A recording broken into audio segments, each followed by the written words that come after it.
Hi, everyone, and welcome. Thank you so much for joining us today in this webinar with the World Bank team. So we're going to get slowly started as people are coming in.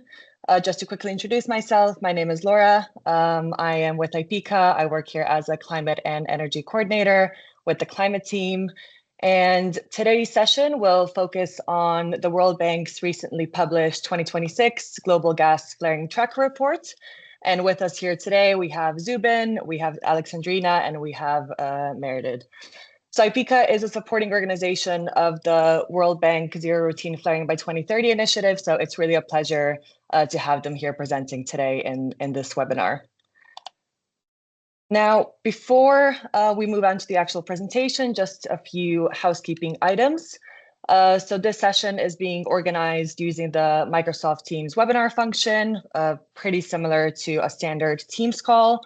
In terms of submitting questions, there is a Q&A toggle.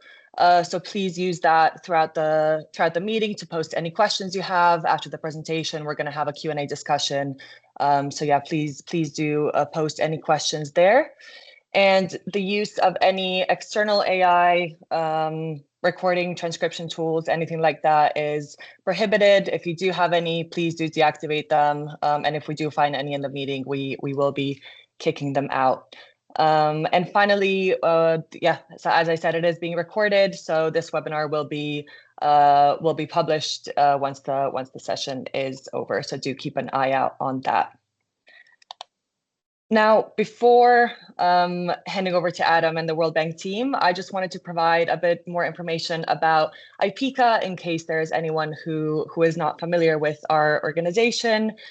So IPICA was formed in 1974 following the launch of the UN Environment Programme, and we are a global oil and gas association dedicated to advancing environmental and social performance across the energy transition.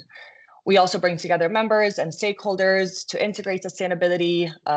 We advance climate action, environmental responsibility, social performance across, again, oil, gas, and renewable activities as well. We are not an advocacy organization, so we concentrate on technical and fact-based information, and we're also the only global association that covers the full industry value chain. And just a little bit about IPICA's principle. So we have three key pillars. We have climate, nature, and people. Our climate group works to advance the industry's contribution to a net zero future. Our nature team works to advance the industry's ability to manage its impact on the natural environment, whether it's through restorative approaches and also supporting a circular economy.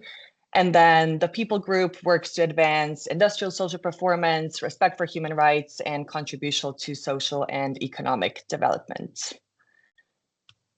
And my final slide, just to touch upon a few publications that we've had in recent years.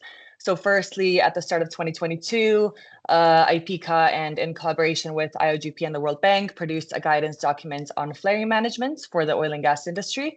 This document outlines developments in flaring management and reduction and examines the industry experience with eliminating flaring, new technologies, business models, operational improvements, and regulatory policy. And then another interesting one is that in May 2025, we launched our fourth SDG Roadmap Progress Report. Following the framework of the first, second, and third progress reports, this one utilizes a traffic light system to indicate progress on the roadmap suggested actions, as well as a selection of case studies showcasing the breadth of member progress across our three themes, so climate, nature, and people. And finally, last year, in collaboration with IOGP and OGCI and the Energy Institute, we released an update of recommended practices for methane emissions, detection, and quantification technologies. And this updated report provides criteria that operators can consider in selecting technology, guidance on technology deployment, and different examples of operators' experiences, again, with these different technology combinations. So yeah, these are some resources that if you're interested, please do check them out. There are the QR codes on the slide. So yeah, please do have a look. And without further ado, I will pass over to our moderator for today's session, Adam Pacey, Adam is a methane policy advisor at Chevron, and he's also the chair of IPCA's methane task force. So yeah, I'll hand over to him to introduce the speakers and open the session. So Adam, over to you. Thanks, Laura. As Laura's mentioned and Daryl put in the chat, feel free to use the Q&A session at the end, where we'll pull questions to talk with the World Bank team about. We're really excited to host this webinar. It's always a treat to hear from Zubin and the team on their annual data reports and the actions they're taking to help reduce flaring globally. So really excited for the long-standing partnership between IPCA and the World Bank on this topic. We have three panelists today who are, really experts in the field. So we have Zubin Bamji, who manages the World Bank's Global Gas Flaring and Methane Reduction Trust Fund, which supports governments, energy companies, multilateral organizations to end routine flaring and reduce methane emissions in the oil and gas sector. He leads the team of global experts at the World Bank who work with governments to identify and overcome economic, regulatory, policy, and technical barriers to flaring and methane reduction. This comes in the form of catalytic grant funding, technical assistance, policy and regulatory reform advisory services, institution strengthening, and mobilizing finance, all of which I think they'll cover today in their talking. The second panelist we have is Alexandrina Platonova-Okwab, who is a senior energy specialist at the World Bank GFMR. She's leading the technical work, focusing on supporting countries and national oil companies on accelerating gas flaring and methane emission reductions. She leads the policy and analytical work that'll be talked about today, including some updates to the methodology for estimating emissions.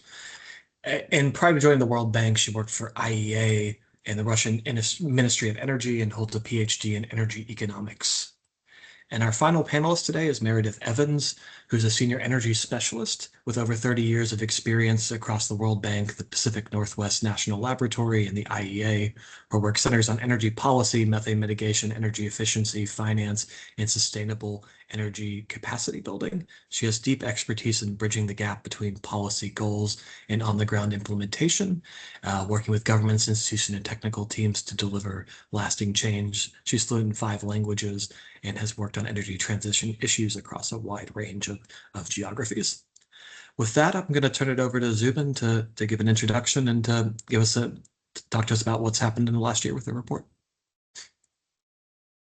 Okay, thanks, Adam, and thanks to IPCA for hosting us again for this webinar. We've done this for about 5 years straight now, or 4 years at least, and it's a real pleasure to work with the team at IPCA and really appreciate the collaboration on working on this important agenda for us. So as Adam said, I'm Zubin Bamji. I work with the team on flaring and methane reduction at the bank, or GFMR, which is our trust fund and part of the global energy practice here. So today we wanted to provide you with an overview of the 2025 flaring satellite data from around the world, following the recent release of our tracker report, which has been an annual publication for more than a decade at least. All of this stuff, by the way, you can see on our website and more, which will take you through some of that in just a moment. I'm joined by my colleagues who worked on the report this year. As Adam mentioned, Alexandrina leads our technical work program, and Meredith was the lead author of this year's analysis and report. So I'll begin with just a brief overview of our work program, then we'll take you through the methodology improvements that we incorporated in this year's tracker report, and then Meredith will take you through some of the data from the satellite estimates and give you a sense of the state of flaring globally. And then we're looking forward to your questions and hope we have an interesting discussion. So first, we wanted to mention a little bit about the World Bank's work on flaring and methane, which is through our GFMR Trust Fund, which is comprised of governments and companies working together to address these issues. It's a true public-private partnership because we include Norway, the UAE, the United States governments, and then BP, Eni, Equinor, Oxy, Shell, and Total Energies are part of the partnership and very supportive. We want to thank them as well. Each year you guys all know that global oil and gas operations release large volumes of methane and CO2 through flaring, venting, and leaks. And ending routine flaring and recovering the gas provides significant economic development opportunities. And we at the World Bank, as you may know, are focused on governments and state-owned entities. And these are organizations with the least capacity and resources to address the issue. So the idea is that we work in countries that have challenges and also really need the support, and many organizations provide it, but we think we fill an important niche, which we'll take you through in some slides ahead. Before, we used to have a much smaller trust fund that you may recall. It was called GFMR, just focused on gas flaring and providing technical assistance. But about 2 years ago, we managed to build and develop a much larger trust fund and announced it at the COP in Dubai. And the big changes are the fact that now we have grant funding support in addition to the technical support. And also the new trust fund can be used to support methane reduction now, which is a priority for the industry. And a lot of the work that we're looking at are leak detection and repair, or LDAR campaigns. So last year, about 167 BCM of gas was wastefully flared. That's more than the 112 BCM or so of LNG transiting the Persian Gulf. And if you look at the leaks in oil and gas infrastructure, that released another 120 BCM of methane or gas. Of course, these are all estimates, but we feel fairly confident we're in the right ballpark at least. The economic waste is enormous and worth roughly $90 billion annually. Just think of what that kind of money and amount of gas could do to support energy security, energy access, not to mention economic development, boosting revenues for the government and state-owned entities, and producing a cleaner product. So there's so many advantages for operators and governments to address this now. And we're really hopeful that most will. And again, our focus is on the developing world. So countries and state-owned operators that have the least amount of resources and capacity.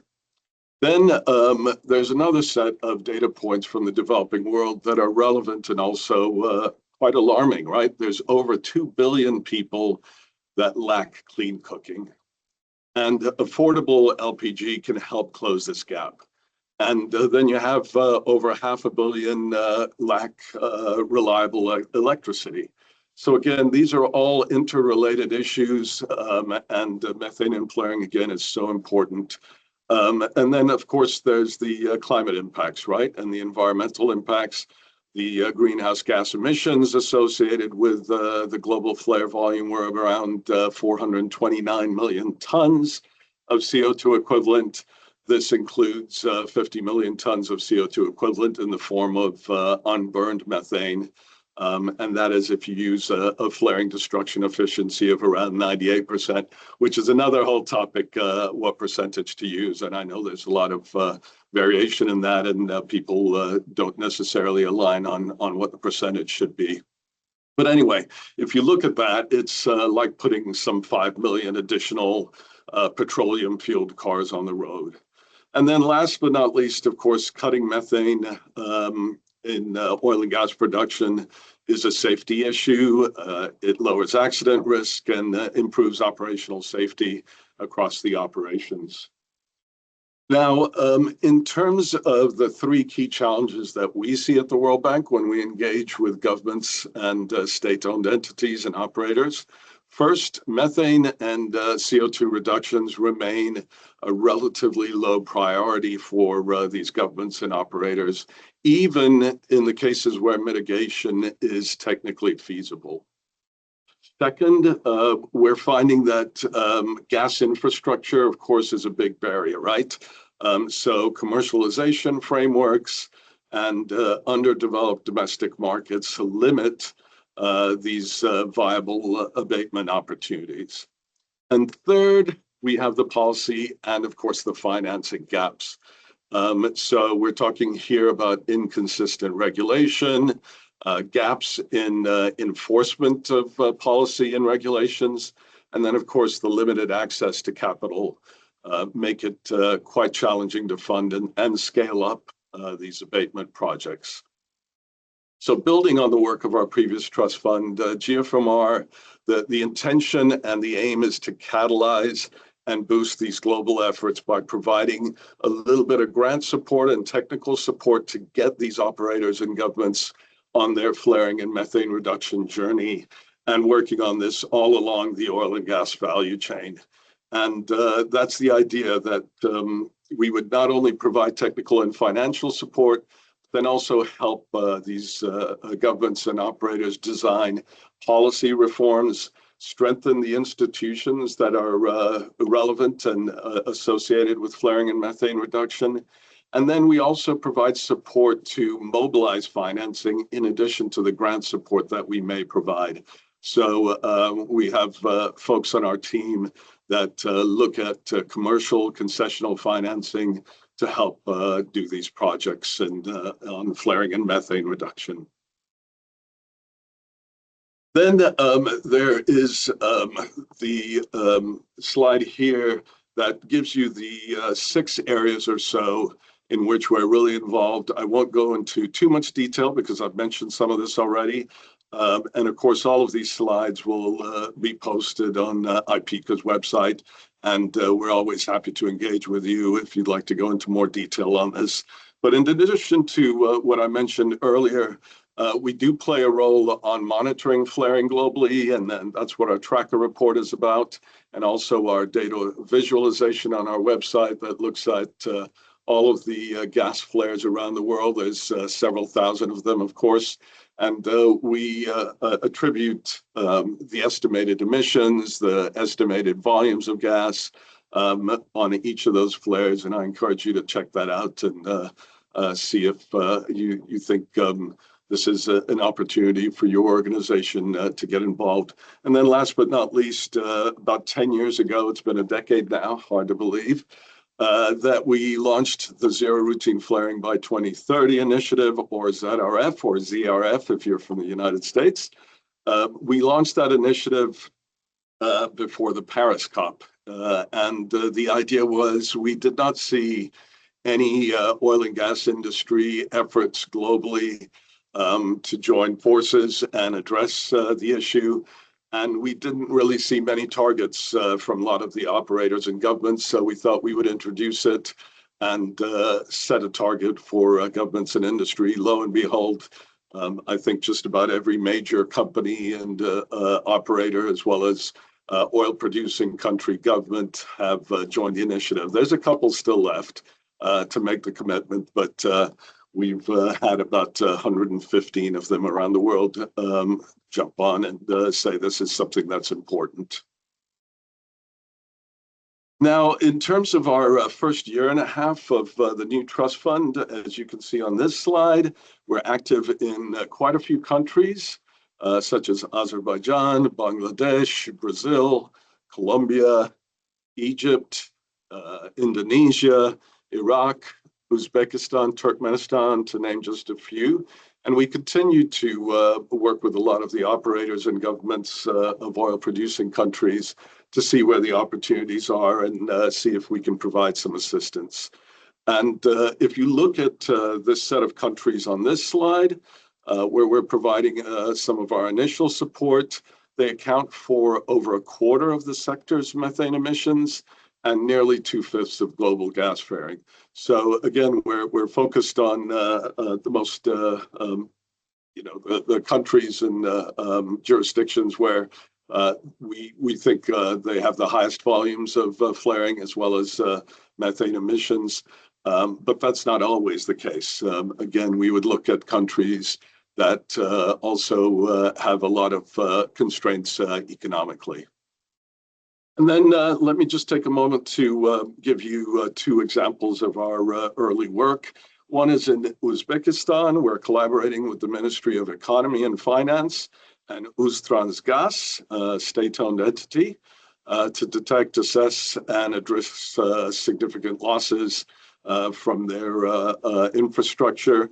This is legacy Soviet-era gas infrastructure, which we find in several countries. And that's the main intention here, is to address those leaks, which can be quite substantive. We've been financing field-level gas loss surveys at all of the company's facilities and are assisting Uztransgas with transparent monitoring and reporting of their emissions. Our grant funding financing will also establish what we call a revolving financial facility to reduce around 48,000 tons of methane per year. And what that means is that the country and the government has agreed to reinvest about $12 billion a year in financial savings. So as they see the revenue that's been enhanced by keeping the gas in their system, they've agreed to keep a portion of that into a long-term programmatic approach to methane reduction and doing the LDAR campaigns to ensure that they're not losing the gas and the revenue. So it's a self-sustaining type of project that we've designed here, and we think that this can be replicable in many countries. We identified in Uztransgas's compressor stations, I think it was about 50,000 tons each year of methane emissions. And Uztransgas has already successfully abated about 24 million cubic feet per year. I think that's about 16,000 tons annually of methane through regular maintenance and repair, and constantly monitoring this stuff. And then if you look at Indonesia, we collaborated with Pertamina, the NOC, or national oil company there, in which we detected, assessed, and addressed significant leaks in their operations across their asset portfolio, if I can put it that way, including one of their crown jewels, if I can call it that, Badak LNG, one of their largest LNG facilities that exports to countries in East Asia. And what we did is we supported an initial LDAR campaign at Badak LNG back in December 2025. And that covered more than 21,000 potential emission sources in about a 2-week period. And now we're scaling up across Pertamina's broader asset base. And our goal is to capture an additional 4,000 tons of methane this calendar year. So a couple of months left for that to happen. And the initial campaign that we did, we identified about 250 major leaks, and about half of them were repaired immediately on the spot. And then an additional 70 to 80 were addressed in the weeks following our campaign. So Pertamina has really demonstrated the commitment and put resources and effort into this. I think the results were quite good, given this was just our initial intervention in Indonesia. I think it's about 90 tons of methane per year, and we expect another 106 tons abated in the coming months. And then there's this notion of the payback period, when we think that they'll start to get money from this investment. And that could be as little as around 4 months. So again, really being able to demonstrate the impact from just small engagement and an effort in Indonesia.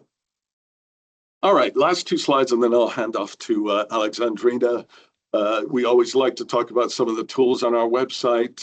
They span from the technology aspects to the regulatory aspects. We have a regulatory portal that looks at several jurisdictions around the world, and you can compare and contrast policies and what seems to be working in one jurisdiction that may not work in another, or vice versa. Encourage you to look at that. We look at small-scale gas utilization technologies, a big issue in countries where oil production takes place very far from where the markets are, as many of you know. So think again of Indonesia or Russia in those cases. And then, of course, we publish our annual report that we're going to take you through today. And there's also other tools and resources that I encourage you to check out on the website. Last but not least, just to give you an overview of what our flaring tracker report found out this year and what are the key takeaways. So last year, flaring at upstream oil and gas facilities increased again, unfortunately, and it's around 167 BCM. It's the third year of consecutive increases and around a 6% increase from the previous year, 2024. So 2025, unfortunately, represents the year of highest global flaring volume since 2019, before the pandemic, putting us further away from our target of zero routine flaring by 2030. The flaring volumes last year exceeded, as I mentioned earlier, the LNG exports via the Strait of Hormuz, and flaring intensity, which is the amount of gas flared per barrel of oil produced, rose around 2.7%, and that also was quite significant. And then the main contributors to gas flaring globally continue to be 9 countries. So that's Russia, Iran, Iraq, Venezuela, Mexico, Libya, Algeria, Nigeria, and the United States. These 9 countries are responsible for under half of oil production globally, but responsible for more than 80% of flaring around the world. And then the economic value of this, we estimated to be around $54 billion US dollars, which is roughly 3/4 of the estimated cost of ending routine flaring. So again, just to give you a sense of the opportunity here, the issues are not technical, as many of you may know. They're more structural, right? So the solutions are well established. This includes well-designed and enforced regulations, the capital necessary to address it, the infrastructure, and then last but not least, it's the political will, the leadership, and the prioritization by operators and governments. And of course, in many of the countries in which we operate and in which we work, the developing world, they face significant barriers and challenges. And that's why the World Bank continues to support this global effort, why our GFMR partnership exists, and why now we're focused on doing the actual projects now that we have the resources to support operators and governments to do that. So let me stop there and hand it over to Alexandrina and Meredith. And Alexandrina is going to take you through the methodology improvements that we used for this year's tracker report. Thanks very much for joining us. Thanks, Alexandrina, please. Thank you, Zubin. Great to be here. So in the next 5 minutes, I will summarize the main improvements in the methodology that we introduced in the report this year. These improvements have been implemented in close collaboration with our long-standing partners in the Earth Observation Group of the Colorado School of Mines and Payne Institute. And this new methodology led to 3 main outcomes to further enhance satellite flare data for supporting action. So first of all, we improved data coverage. We also enhanced flare locations and resolution. And we also improved flare estimates by using a new calibration method. So this figure helps you understand what is the overall impact of the new methodology on the global upstream flare volume trend. So we see that the impact overall is minor. In this figure specifically, the red line shows the flaring volume using the new methodology. And this compares with the blue line that shows the previously reported data for the period from 2012 to 2024. The variation between the previous and the new estimates are well within the flare volumes variations since the observations began in 1996. And for 2024, for example, the estimates are around 4% higher using the new methodology. For the top countries, top flaring countries globally, they remain the same, but the share of global flare volumes ranking has changed. We will explain why later, but essentially for example, for United States, ranking has dropped from the 4th to 9th place, while Mexico, for example, has risen from the 9th to 5th position. We also note that even if the satellite estimates tracking go back to 1996, the historical data before 2012 was typically less accurate, so we did not recalibrate it using the new methodology.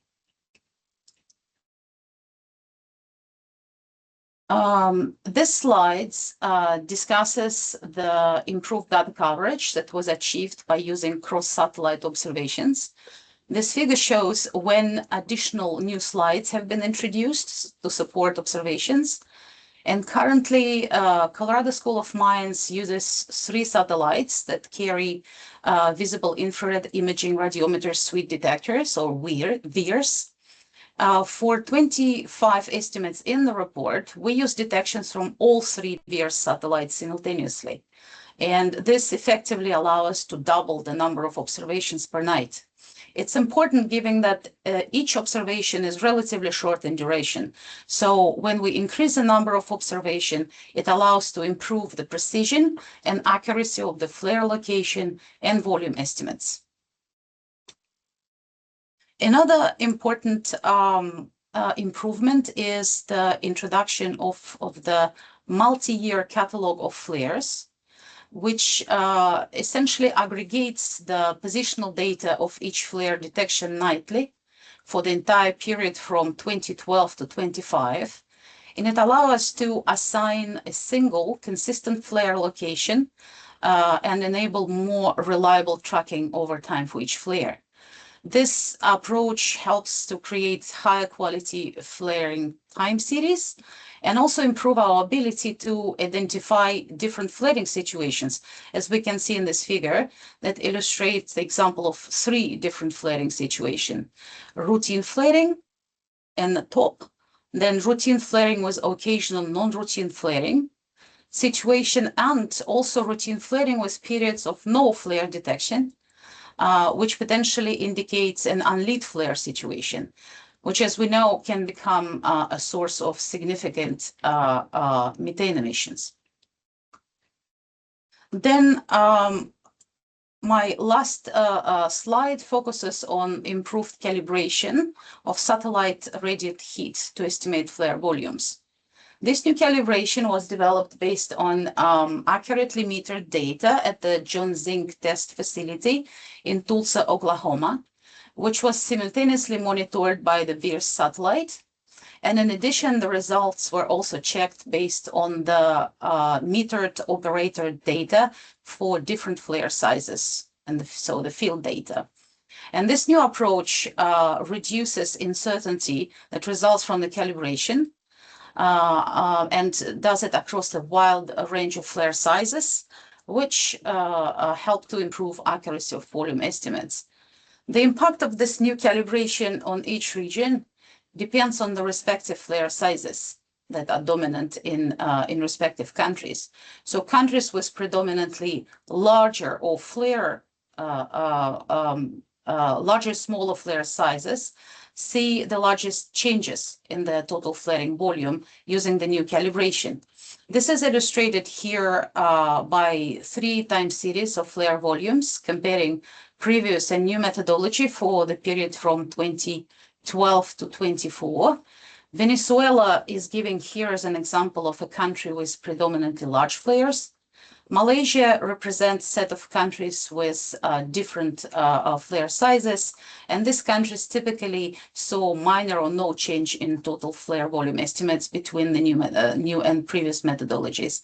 And United States is an example of a country with predominantly small flare sizes, for which the new calibration deliver smaller volume estimates. So this essentially is, in a nutshell, the main improvements that we've introduced. And I will hand over now to Meredith, who will present the rest of the report using this methodology. Thank you. Great. Thank you so much. Just take control here. Great. So today I'm going to start with looking at the benefits of flaring abatement. And in particular, starting with energy security. We leaned in this year's report on those benefits, trying to emphasize the importance of taking action. So when you look at flaring today, capturing and utilizing it can really enhance energy security, not just at the global level, but also at the country level. Energy security concerns often disproportionately impact developing countries with higher price sensitivity. And the increasing waste of associated gas through flaring occurs in this context of heightened risks to energy security that we've faced in recent years, and persistent challenges providing energy access to the more than 2 billion people in developing countries that's been referred to. So the amount of gas flared globally, as you can see, is compatible with the total gas consumption in Africa. It's large, as well as the volume of gas that goes through the Straits of Hormuz.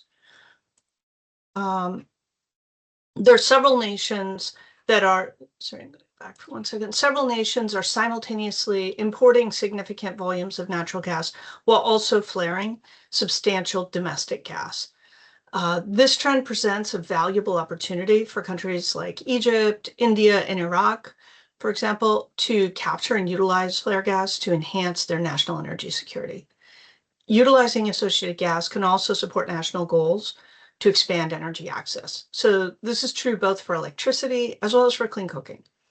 For electricity, this is particularly true in countries with flaring and low per capita electricity consumptions, countries like Angola and the Republic of Congo.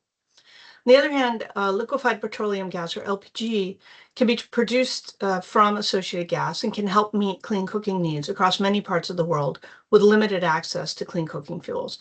And this really helps reduce the burden, helps promote economic growth, so people aren't collecting traditional biomass, which is very time-consuming. Moving on to the value of flared gas and the cost of reducing flaring. The cost of addressing flaring is only about 2 times the value of flared gas if brought to market. The revenues that can be generated by ending flaring, as you can see, and as has been mentioned, it's around $54 billion. And we estimated that based on the market value of gas if it were sold at several of the major global hubs, Henry Hub, hubs in Europe and Asia as well. That are most closely associated with the producer countries. On average, this represents the majority of the approximately $70 to $100 billion in upfront spending needed to achieve large-scale flaring reductions, based on estimates from both the World Bank as well as the International Energy Agency. So in thinking about translating these benefits into action, it requires focused attention of companies and policymakers alike, recognizing that persistent barriers to flaring reduction remain, including the competing demands for capital, lack of gas infrastructure, financing, and weak domestic gas markets. Key technology options include pipelines to connect the gas to market, gas to power projects to address unmet power demand, LPG production, and others. And there are many countries that have taken policy and investment actions that are materially reducing their flaring. A great example is Kazakhstan's prohibition on flaring, which since 2012 has brought down flaring there by 87%. In Iraq, the Basra Gas Company is a public-private partnership supported by the World Bank Group, which is investing to bring gas previously flared to market. So then looking at our satellite data in depth, global flaring is rising, indicating a need to redouble efforts. Satellite estimates of flaring are presented here from 2012 to 2025, and flaring is shown in the blue columns, flaring intensity in the darker line. Flaring intensity is cubic meters of gas flared per barrel of oil produced. And specifically in 2025, global gas flaring at upstream oil and gas facilities increased by 10 billion cubic meters, or BCM, from 157 to 165. I'm sorry, 167, a 6% increase. And at the same time, oil production rose just 3%. The greenhouse gas emissions associated with this flare volume are also significant. 429 million tons of carbon dioxide equivalent, of which 50 million tons were of carbon dioxide equivalent or burned in the form, or were not burned, and they were just emitted as unburned methane. This represents a 25 million ton of CO2 equivalent increase from 2024, or something like 5.5 million cars, petroleum fuel cars. Flaring is concentrated, and action in a few places we think can have real impact. So for over 10 years now, flaring has been dominated by the same 9 countries. Zubin called them out at the beginning. Those top countries account for 83% of global flaring now. And flaring is growing most, actually, in the places that already have the most flaring. This concentration indicates that targeted action by a small number of governments and operators really could yield disproportionate and significant results. It also, of course, presents a challenge because it is concentrated.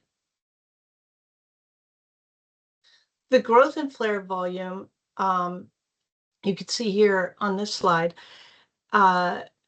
and it really highlights how that growth is focused on a few countries. So in 2025, about half of the increase in flaring occurred in just 2 countries, in Mexico and in Russia. Actually, Russia was the highest growth.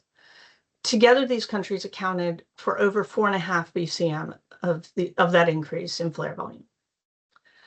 The largest increase in flare volume took place in Russia, which was up 2.5 BCM, or almost 9%, followed by Mexico at 2.1 BCM. It's a 28% increase. Iran also had a 5% increase, and Libya as well, 1.3 BCM, or 15% increase. Smaller but still significant increases of up to 0.4 BCM took place in other major flaring countries like Nigeria and Algeria, and as well as in smaller countries with smaller total volumes of flaring, such as the UAE, Malaysia, Brazil, and the Republic of Congo. The most noticeable decreases took place in India, outside of the United States, I should say, India, Argentina, Kazakhstan, Syria, Uzbekistan, Ghana, Mozambique, and Saudi Arabia. And I'll note, and I'll stop a little bit later on the United States, there was 0.4 BCM of decline that took place there. Flare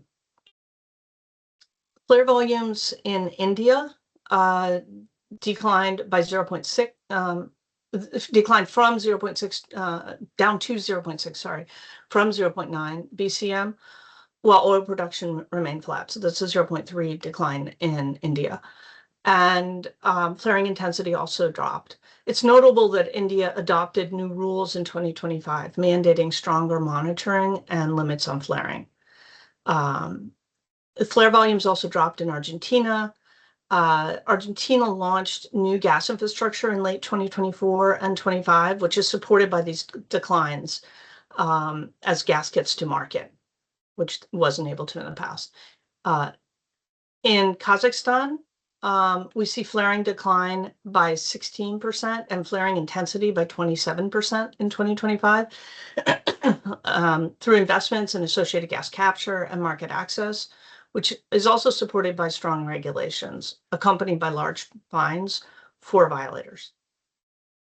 In total, gas flare volumes in Kazakhstan, as I mentioned, have declined really substantially, almost 90% since 2012, showing consistent progress.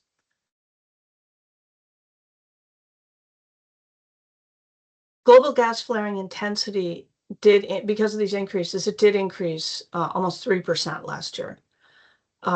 Flaring intensity, as I mentioned, is a metric of the gas flared per barrel of oil produced.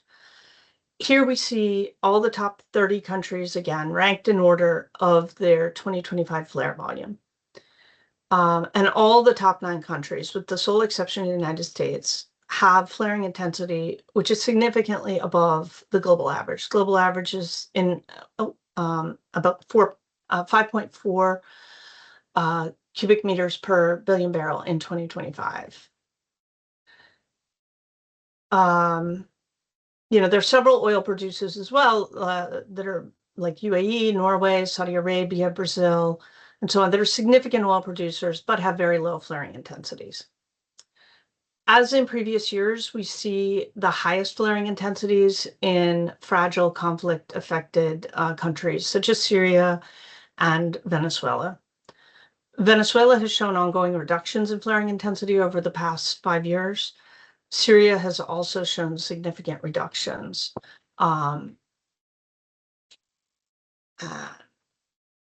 will move on. So among the top 9 flaring countries, flaring intensity has increased the most in Mexico. So there was a 38% increase in flaring intensity there. Russia at a 9% increase, as well as Algeria and Iran. We also saw important increases in flaring intensity in Vietnam and the Republic of Congo. And then, as I noted, Syria and Uzbekistan, they stand out for their declines in flaring intensity. So in Syria, this was related to growing oil production. In Uzbekistan, it was tied to reductions in its already small volumes. And finally, the last grouping of countries that I want to cover before I touch on a couple of spotlight countries are the zero routine flaring endorsers. In 2025, both CRF endorsers and non-endorsing countries recorded an increase in flare volume. All countries saw an increase in flaring volumes in 2025, except for the zero routine flaring endorsers that are outside of that top 9 groups. So the countries that had already made a lot of progress on flaring and were endorsers did not see an increase. However, if you take a broader perspective and look at it since 2012, zero routine flaring endorsing countries still continue to have collectively much better performance compared to countries that have not made the commitment, showing the value of ZRF endorsements. Looking at the spotlights, Mexico flare volume increased in 2025 by 28%. This increase continued an upward trend since 2023. Flaring intensity also increased and is now almost 3 times the global average flare intensity. At the same time, oil production in Mexico declined by 6%. Some of the key issues were infrastructure and reliability constraints compounded by capital limitations and a mismatch between new oil wells and gas infrastructure, which have been the primary drivers of Mexico's growth in flaring. So, for example, gas gathering, compression, processing suffers from underinvestment, which contributes to outages and a need for extensive maintenance at aging facilities, such as the Cactus and Perdiz gas processing plants and the Cantarell offshore complex. In addition, ramp-ups at new onshore clusters in the Sureste and Veracruz basins that came online in 2023 and 2024 added associated gas faster than the takeaway and processing capacity, which in turn resulted in higher flaring. So despite these challenges, the Mexican government and Pemex are actively working on strategies to reduce flaring and methane emissions, including strategies focused on gas development, energy security, and emissions. And the World Bank is also working with Mexico. So, for example, we had a workshop with them to outline collaboration project ideas recently. In the United States, flaring and flaring intensity both declined, and while there were small increases in oil production. A key message here is that new gas infrastructure played an outsized role in this development. Gas flaring in the US is about 4.9 BCM, and it's dominated by three main shale oil basins, the Permian, Eagle Ford, and Bakken. And those three basins contributed about 86% of the US's upstream flaring in 2025. The rest of the US remained very low.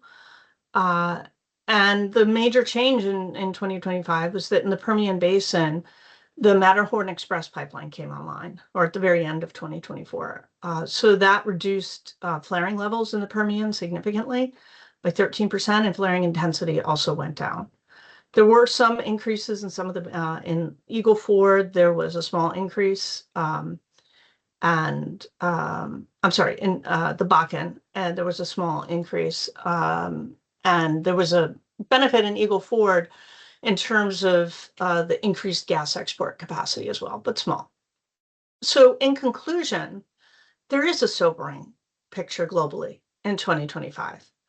As flaring grows and the share of flared gas is increasingly concentrated in just a few countries, still the United States and other countries such as Argentina and Kazakhstan, as well as India, they're providing positive examples of flaring reduction driven by investments, commitments, and follow through at both the corporate and government levels. Thank you.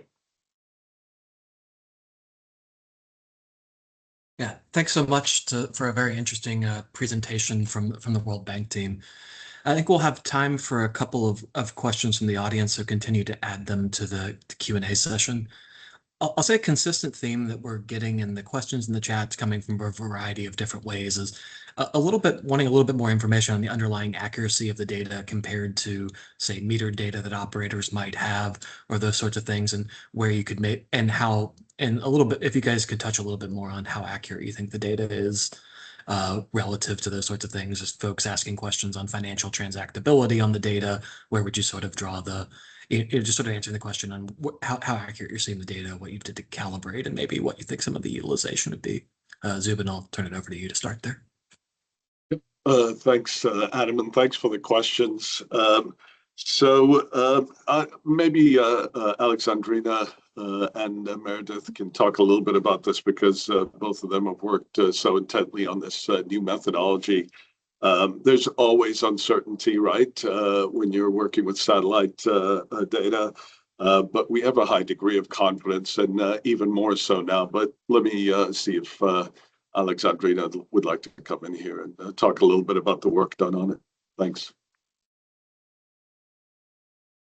Yes, sure. So the main improvements to the methodology that I presented essentially all seek to reduce uncertainty and deal with the issue of undersampling, increasing the available number of observations.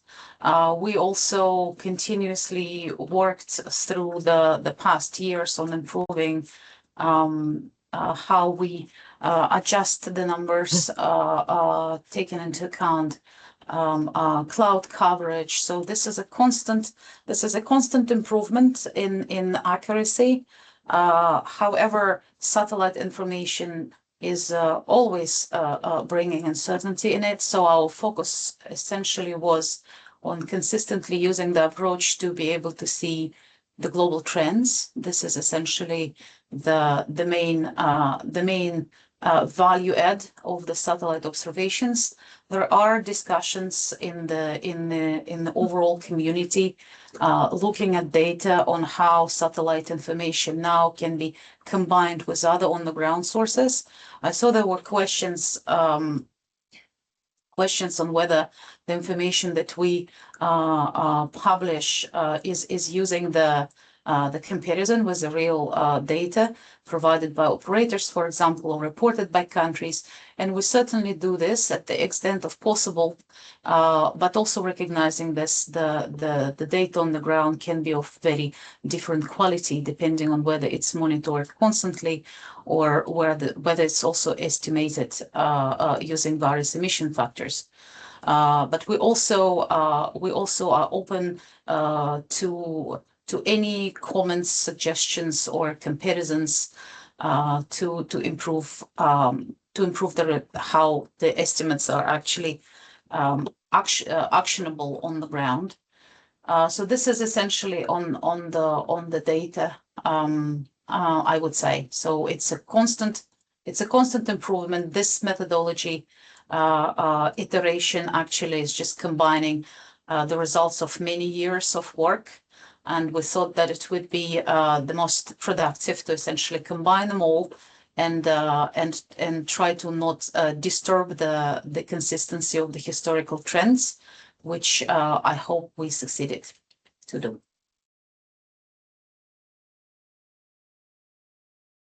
Over to Meredith if she wants to add anything on the data accuracy specifically, or if you would like, we can move to other questions. Yeah, maybe just one small comment on the data accuracy. So, as Sasha mentioned, as Alexandrina mentioned, we did measure the data against actual meter data for the calibration, but we also took operator data and then compared to be able to see for specific locations around the world and varying flare sizes, how did it compare? So we feel like the data is robust and it is accurate. Of course, they are estimates. We also recognize that metered data are also to some extent estimates, and would love to better merge that data going forward if that metered data becomes more broadly available. Thanks. Great. I'd say one more theme of so the questions and comments that I'm seeing coming in is the flare reduction projects you guys highlighted this year and in the past have been generally large infrastructure projects, things like LNG plants, pipelines, gas to markets, those sorts of things.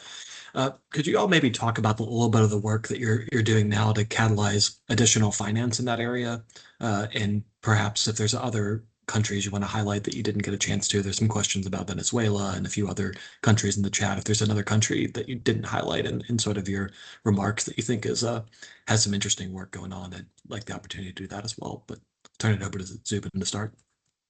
Yep, thanks, Adam. I guess I would say they vary so widely, right? So our interventions could be on the methane side and doing outdoor campaigns, which are fairly simple and straightforward, relatively low cost, as many of you all know. And then on the flaring side, which is a far bigger challenge for us because it requires a lot more resources and time, the pre-feasibility studies, all of the technical regulatory aspects of addressing flaring. So we're hopeful now, about a year and a half, 2 years in, that some of the studies that we're doing in countries like Mexico with Pemex and other places, that these are going to yield some good projects that we would then look to financiers around the world that are interested in this topic. Certainly, there's quite a few commercial banks that we've been in touch with that are interested in supporting methane reduction projects and possibly flaring as well.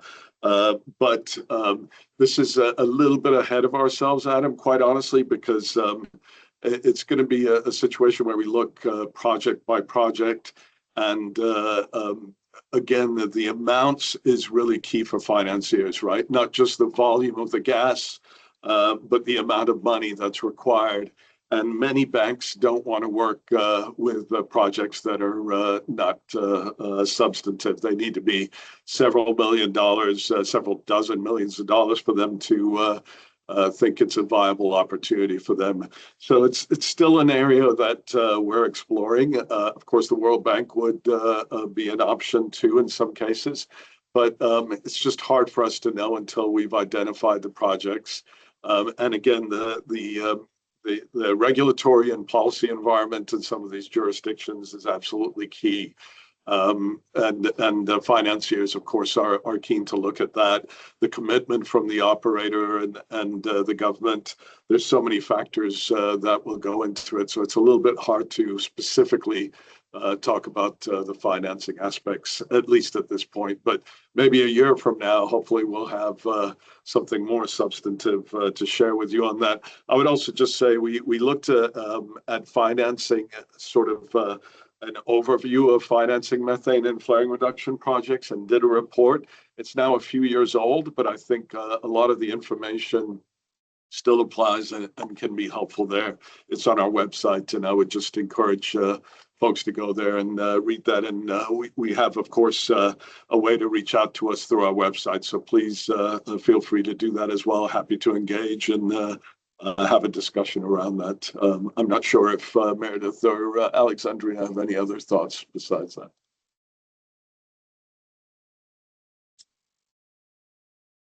Nope. Okay. Great. May I ask one final question? I know we're maybe a little bit over time, but there's a few questions in the chat about if a company wants more information on joining ZRF or contacting you all about some of the financing and projects that you have, who should they reach out to on that? Yeah, so there's several ways to reach out to us.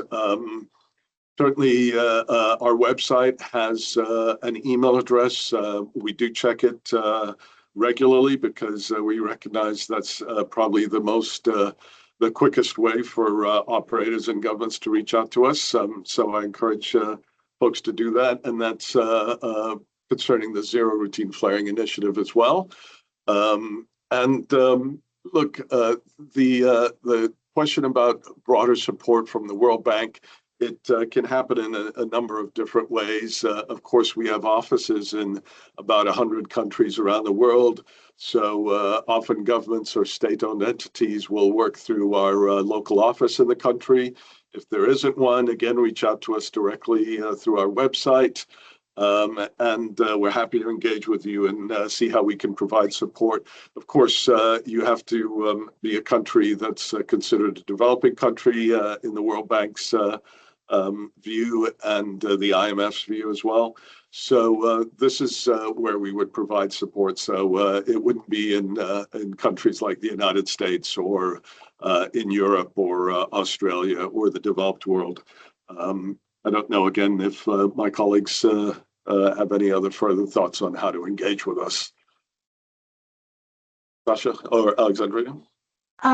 Maybe to add, I see the question on what are the parameters that we would be looking for in terms of projects to support. And I would just mention that we have several criteria that are used to select projects among many that we would be able to prioritize for support. And this include, for example, volume of emission abatement and cost efficiency of the abatements. It also put priority on the robustness of the client engagement and the fact that the clients are facing fundamental gaps that prevents them really to kickstart the abatement activities. And we are also looking to develop and support projects that really deliver sustainable emission reductions and hopefully create a transformative change, because the fund is providing only catalytic resources, catalytic grant funding that hopefully create this enabling environment in the company to then reach out to other external sources of finance and scale up mitigation. But in terms of what are the typical stages when GFMR would intervene, it really varies, as Zubin mentioned. It can be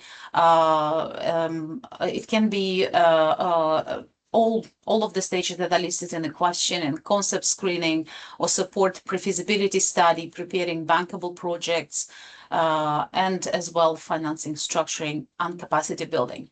And we also do a lot in improving capacities to establish robust monitoring systems, because this is really instrumental then to scale up and identify good opportunities for abatement. Yeah, if I could just quickly add to that, The idea is that if you are a operator, state-owned entity in a developing country, we recognize that sometimes you're at the very beginning of this flaring and methane reduction journey, right? And if that's the case, we would want a strong commitment from the leadership of the organization and the government, but we're not going to put up barriers right at the outset. There was some discussion when we started our trust fund about 1.5 years, 2 years ago, of ensuring that once we provide grant funding, that there should be some concrete commitments and public commitments in place, like zero routine flaring or methane intensity target, or getting on the OGMP 2.0 journey, which we all think is important and something that all operators should consider. But again, we recognize that to put this up as a barrier to getting our support would not be a very viable option. And we really are there just to help them begin that journey. And then along the way, we'll look for these commitments in a concrete manner. But there has to be, again, a strong sort of thought that this is programmatic and long-term and not just a one-off type project, which is why Alexandrina and some of the team designed this work in Uzbekistan to be self-sustaining and long-term. And then we were happy to provide grant support in that case. Same thing with Indonesia, Pertamina, and some of the other countries in which we're operating. Lastly, because I know we're running a little bit over time, I encourage you also to see our progress report from 1 year of GFMR operations. Give you a little bit of a snapshot of all the countries we're working in and the types of projects we hope to do there to catalyze long-term flaring and methane reduction. Thanks. Really appreciate you all joining us today. It's always a treat for IPCA to hear from hear on your progress update and the good work that you're doing to help reduce flaring and methane globally. Appreciate your time on this. Thanks, Adam. Yeah, well, thank you, everyone. I appreciate we're running a bit late, but yeah, thank you so much to everyone from the World Bank team. Great presentation, and yeah, it's always great to see the insights from the report. And as we run these webinars each year, to see how things change, especially now with the updated methodology. And thank you, Adam, so much for moderating again, and everyone for your questions and engagement. It's really appreciated. So as mentioned earlier, it is recorded, so you will be able to watch this webinar back and it will be uploaded online. And with that, I'm going to close the session. Thank you again, everyone, and have a lovely rest of the day. Thank you. Thanks, Laura. Thank you, IPCA. Thank you.